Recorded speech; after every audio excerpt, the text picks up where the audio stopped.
Unbox po natin ngayon itong regalo ng aking asawa na Dainese Linea 03. Ang size ko ay large XL. Ito ay 59 to 62 cm kasi 59 yung head or forehead ko, circumference ko. If you attended the bike demo last December nung sa PhilInvest, nag-sale ang Moto World nito. So hindi ko siya nabili.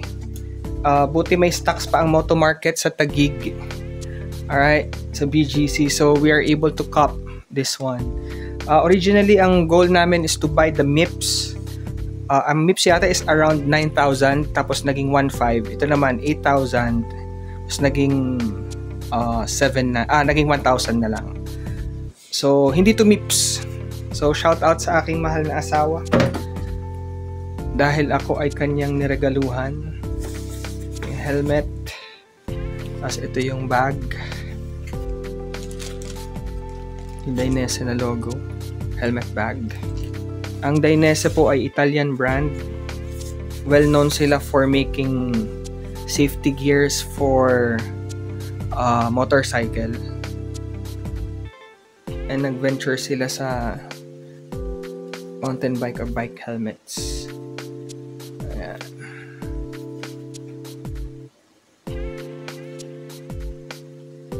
So yung MIPS naka-feed lock. No, ito hindi siya naka-feed lock. At tapos gusto ko rin tong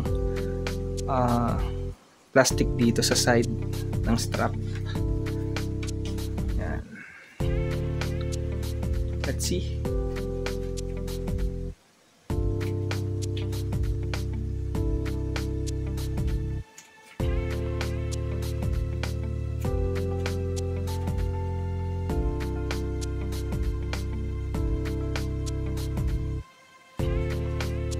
Try natin naman siya wearing our sunglasses.